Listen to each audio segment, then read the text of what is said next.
Before neighborhoods grew quieter, you could often tell what was happening outside just by listening. If you were born in the 1960s, many of your neighborhood memories were recorded as much by your ears as by your eyes. During the late 1960s and 1970s, ordinary streets carried a steady mixture of household routines, traffic, yard work, children, animals, and local signals. The exact soundtrack depended on where you lived, because a city block, small town, apartment neighborhood, and new suburb never sounded exactly alike. Yet many communities shared something that feels less common now. Everyday life announced itself outside, where nearby households could hear one another moving through the day. A familiar noise could tell you that trash had been collected, somebody was fixing a fence, a car had arrived, or children had gathered nearby. Some sounds came from machines, some from people, and others from small objects that were never designed to become memories at all. What made them neighborhood sounds was repetition. The same noises returned until they became part of the identity of a particular street. Here are 17 neighborhood sounds that many Americans born in the 1960s may still recognize instantly. 1. Screen doors slamming through the block. In warm weather, one of the sharpest sounds around many houses was a wooden or aluminum screen door snapping shut behind someone. The spring hinge did the work quickly, producing a slap or bang that carried farther than anyone inside the house probably realized. Children ran through them, adults stepped outside to talk, and family members moved between kitchens, porches, patios, and yards all day long. Some doors had a light metallic rattle before the frame hit, while older wooden ones could make a heavier, more familiar thump. Because windows were often open during warm months, a screen door did not sound isolated. It joined radios, voices, dishes, and street noise nearby. You could sometimes tell which house had just become active without seeing anyone, simply because its door had started opening and closing again. Parents occasionally called after someone to stop slamming it, which usually guaranteed another hard snap a few minutes later. The sound belonged to a time when people moved in and out of the house more freely during the day, instead of sealing themselves indoors. It was a small household noise, but repeated from house to house, it became part of the block's summer rhythm. 2. Metal garbage cans clanging on collection morning. Before wheeled plastic carts became common, many households put out galvanized steel garbage cans with round metal lids and side handles. Collection morning could begin with lid scraping, cans bumping the curb, and metal striking pavement as crews moved from house to house. The cans rarely returned to the exact position where families had left them, and empty ones could roll or tip with a hollow crash. On windy days, a loose lid might travel farther than expected, spinning across a driveway or rattling along the edge of the street. Residents knew the routine well enough to recognize when the truck had already passed, even if they had not looked outside. Later in the day, the neighborhood produced a second round of clanging as people carried or dragged the empty cans back toward garages and side yards. In denser city neighborhoods, the sound could bounce between buildings. In suburbs, it traveled across open lawns and driveways. Nobody thought of those cans as nostalgic objects while they were being dented, scraped, and handled every week. But the rough, metallic soundtrack of Collection Day became one of those ordinary sounds that quietly marked the calendar. 3. Lawnmowers moving from yard to yard. In many suburban neighborhoods, Saturday morning could develop a mechanical rhythm as one lawnmower started and then another joined from farther down the street. Some households still used quiet reel mowers, but gasoline-powered rotary mowers became increasingly familiar across the post-war lawn culture. The engine note changed as the mower reached thick grass, climbed a slight grade, or turned around near a driveway. A neighbor might stop the machine to empty a grass catcher, move a garden hose, or exchange a few words over the property line. Soon the mower started again, and the sound shifted from the front yard to the side and then disappeared behind the house. Because lawns were maintained on similar weekend schedules, several engines might overlap until the whole block seemed to be cutting grass at once. The smell of fresh clippings belonged to the memory. But so did the uneven putter of small engines warming up after sitting all week. The noise was not peaceful, yet it often meant people were outside, visible, and likely to stop for a short conversation. By lunchtime, the engines faded, leaving rows of cut lawns and a temporary quiet that made the morning seem suddenly finished. 4. Sprinklers clicking across front lawns. On dry summer days, another neighborhood rhythm came from sprinklers sending water over grass in slow, repeating patterns. Impact sprinklers made a crisp clicking sound as the head advanced, then rushed back with a quick chatter to begin another sweep. Oscillating sprinklers produced a softer mechanical hiss, while a shining fan of water moved from one side of the lawn to the other. Hoses crossed sidewalks, driveways, and flower beds, and anyone walking past learned to judge exactly when the water would swing toward them. Several houses watering at once could create an irregular chorus of clicks, splashes, and water striking leaves, pavement, or metal lawn furniture. Children sometimes treated the sprinkler as recreation, but adults heard it mainly as part of the work required to keep a yard green. A neighbor adjusting the nozzle could end up talking across the lawn while the sprinkler continued ticking beside them. The sprinkler kept clicking through the heat, marking a slow summer afternoon, while water flashed across the grass. That patient rhythm could become one of the clearest sounds of an afternoon spent close to home. 5. Newspapers landing on porches before breakfast. Long before most households checked news on a screen, the daily paper often arrived with a soft thump somewhere near the front walk or porch. A bicycle tire on pavement, a canvas bag shifting against a carrier's side, and the slap of folded papers could arrive before many families were fully awake. Routes differed by city and town, and some papers were delivered by adults in cars, but youthful carriers remained a familiar neighborhood presence. On a good throw, the paper landed near the steps. On a bad one, it disappeared into shrubs, wet grass, or a place nobody expected. Sunday editions made a heavier sound because extra sections, advertising inserts, and comics turned the bundle into something closer to a package. The arrival of the paper was public in a small way because nearly every house revealed whether its copy had already been brought inside.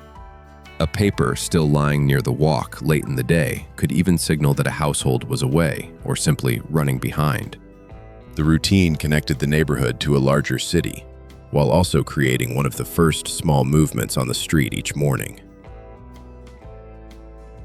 For many people, the day once began with news arriving physically enough to be heard from inside the house. 6. Ice cream truck bells and jingles. Few neighborhood sounds could change the mood of a summer afternoon as quickly as the bell or jingle of an approaching ice cream truck.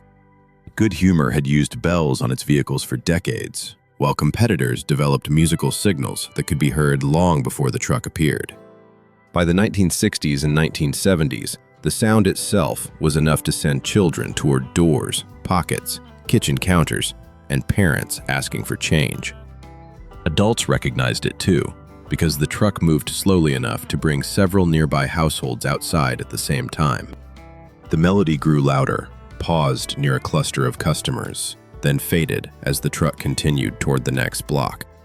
Different companies use different bells or tunes, so the exact memory can be surprisingly local, even when the ritual feels national. The truck briefly reorganized the street, with bicycles dropped on lawns and children waiting along the curb while neighbors exchanged a few words. It was commercial sound, but it also functioned like an informal neighborhood announcement that something had arrived for everyone to notice. Even decades later, a few notes from an ice cream truck can return an entire summer street faster than a photograph. 7. Bicycle bells, coaster brakes, and cards in spokes. Bicycles created their own layer of street noise, especially in neighborhoods where children traveled between houses without an adult driving them. A small bell might warn someone ahead, while coaster brakes produced a brief skid or scrape when a rider stopped hard near a driveway. Some children clipped playing cards to the frame, so the spokes turned an ordinary bicycle into a loud imitation of a motor. The faster the bicycle moved, the faster the cards rattled, announcing the rider before anyone looked up from a porch or yard. Loose chains clicked, kickstands snapped down, and metal pedals struck pavement when bikes were dropped carelessly beside a friend's house. These were childhood sounds, but the whole neighborhood heard them, because bicycles connected one household to another across the block. Adults learned which children were nearby by recognizing voices, bikes, and the sudden cluster of wheels outside a particular home. The bicycle was transportation, toy, and social signal at once, carrying small groups back and forth through familiar territory. A quiet street becoming noisy with wheels usually meant the neighborhood had gathered somewhere without anyone formally arranging it. 8. Baseballs, basketballs, and pickup games near the street. A neighborhood with children often had another unmistakable sound. A ball being used somewhere close enough for several houses to hear it. A basketball bounced with a steady, hollow beat on a driveway, sidewalk, or patched section of pavement that served as a makeshift court. A baseball hitting a wooden or aluminum bat produced a sharper crack, followed immediately by running feet and voices arguing about what happened. Garage doors, fences, curbs, and chalk marks could become boundaries even when the space had never been designed for organized sports. The games belonged to children, but nearby adults often became accidental spectators from yards, porches, garages, or open windows. Someone eventually complained about a ball in the flowers, a dent risk near a car, or a bounce that had gone on for too long. Then the game moved a few feet, changed rules, or resumed almost exactly where it had been before the interruption. The repeated sounds made recreation visible to the whole block without requiring a scheduled league, ticket, or trip across town. When the bouncing stopped and the players scattered home, the street could feel empty within minutes. 9. Car doors, cold starts, and engines warming in driveways. Cars once announced household routines more loudly than many modern vehicles do, especially first thing in the morning or after sitting overnight. A heavy door shut with a solid thud, keys turned in the ignition, and a cold engine sometimes cranked several times before finally catching. Carbureted engines could idle unevenly while drivers waited, adjusted the choke on older vehicles, or gave the accelerator a careful tap. In winter climates, the sounds became part of a neighborhood morning as several families tried to get cars ready for work or errands. A successful start from next door could be followed by a cloud of cold exhaust and the familiar sound of frost being scraped from a windshield. People who worked similar schedules often heard one another leave at nearly the same time, day after day. A familiar engine returning in the afternoon could tell a family that a parent, neighbor, or older sibling was home before anyone reached the door. Cars were private property, but their comings and goings formed a public rhythm because driveways opened directly onto the shared street. The mechanical sounds of departure and arrival quietly marked who was home, who had left, and when the day was changing. 10. A quick honk from the curb. Before a text message could announce arrival, someone waiting outside often used the simplest available signal: 1 or 2 quick taps on the car horn. The honk might mean a friend was ready, a relative had arrived, a ride to work was waiting, or somebody needed to hurry. Families usually knew whether the sound was meant for their house because they were expecting the person or recognized the car at the curb. A second honk, delivered a little longer, suggested that whoever was inside had not responded quickly enough. Neighbors heard the signal too, and repeated curbside arrivals made certain cars and visitors part of the familiar street pattern. The practice could annoy people, especially early in the morning or late at night, but it was efficient and required no trip to the front door. Teenagers used it, adults used it, carpools used it, and relatives used it, depending on the household and the era. A horn was designed for traffic, yet in neighborhood life, it sometimes became a crude social communication system. One short blast could set a screen door moving, bring someone running down the walk, and send a car away within seconds, 11. Radios playing from garages, patios, and open windows. Music and baseball games did not always stay inside a single room. Radios often pushed sound outward into garages, patios, driveways, and open windows. Portable transistor radios made it easier to carry broadcasts outside, while larger sets remained close enough to doors or windows to be heard nearby. One house might have a ball game, another top 40 music, and a garage farther down the block might be tuned to news or country radio.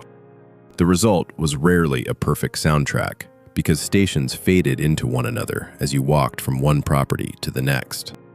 People working on cars, washing windows, trimming shrubs, or sitting outside could keep listening without separating themselves from the neighborhood. A neighbor passing by might comment on the score, recognize a song, or simply hear the same announcer drifting through the afternoon. Television was already central to American homes, but radio remained unusually mobile and well-suited to chores and outdoor social life. The important memory is not one station or one style of music. It is the way private entertainment leaked naturally into shared space. A street with several radios playing at low volume sounded occupied even when nobody was standing in the middle of it. 12. Hammers, handsaws, and weekend fix-up work. Weekends in many neighborhoods carried the sound of people repairing, building, painting, or improving something around the house. A hammer striking nails could repeat for an hour from a fence, porch step, shed, railing, or small project beside the garage. Handsaws made a dry back-and-forth rasp, while electric drills and circular saws added sharper bursts as do-it-yourself tools became more common. Not every family owned every tool, which meant a project could also bring a neighbor over to look, advise, lend a hand, or simply inspect progress. The work was usually ordinary rather than ambitious, replacing boards, tightening hardware, fixing screens, building shelves, or patching something that had worn out. Children learned to recognize which sounds meant they should stay clear, and which meant an adult might soon ask them to hold something. The noise sometimes irritated the person next door, but it also made the labor of maintaining a house visible to the community around it. A half-finished project could become a conversation topic for several days because everyone nearby had heard it being built. When the tools finally stopped, the quiet often meant the job was done, dinner was near, or the daylight had run out. 13. Dogs barking from yard to yard. Dogs added an unpredictable layer to neighborhood sound, especially where fenced yards or outdoor runs kept them close to passing people and other animals. One bark could set off another 2 houses away, and within moments, several dogs seemed to be participating in the same argument. Mail carriers, delivery vehicles, unfamiliar walkers, bicycles, and squirrels could all trigger reactions that nearby families learned to recognize. Owners called names from doorways, whistled, or walked outside to see what had caused the sudden commotion. Neighbors usually knew which bark belonged to which dog, just as they knew which station wagon or bicycle belonged to which household. A normally quiet dog barking repeatedly could draw more attention because the sound suggested that something unusual was happening nearby. The animals were part of the informal warning system of many streets, although not every neighbor appreciated being included in it. Their voices crossed fences much more easily than people did, creating a noisy connection between yards that might otherwise have been separate. For better or worse, a familiar dog was often one of the most recognizable residents on the block. 14. Chain-link gates and backyard latches. In neighborhoods filled with fenced side yards, alley entrances, or chain-link boundaries, gates produced a sound almost as recognizable as doors. Metal frames scraped pavement, hinges squeaked, and spring latches snapped into place when someone moved between the front and back of a property. A chain-link gate could rattle for several seconds after being shut, especially if a child had pushed it harder than necessary. In denser neighborhoods, those sounds accompanied trips to garages, clotheslines, garbage cans, back steps, shared alleys, and neighboring yards. Adults reminded children to close the gate so a dog would not get out, making the latch itself part of everyday household discipline. A gate opening nearby could mean a friend had arrived through the side yard, or a neighbor was coming over without using the front walk. That metallic rattle often came from the narrow spaces between houses, where people moved between front yards, back steps, garages, and alleys. Chain link carried sound easily, so one closing gate could be heard across several nearby yards. It was one more small mechanical signal that told people someone was moving through the neighborhood's shared edges. 15. Church bells and local sirens marking the day. Some neighborhoods had sounds that reached far beyond one block, because a church, firehouse, municipal building, or civil defense siren served a wider area.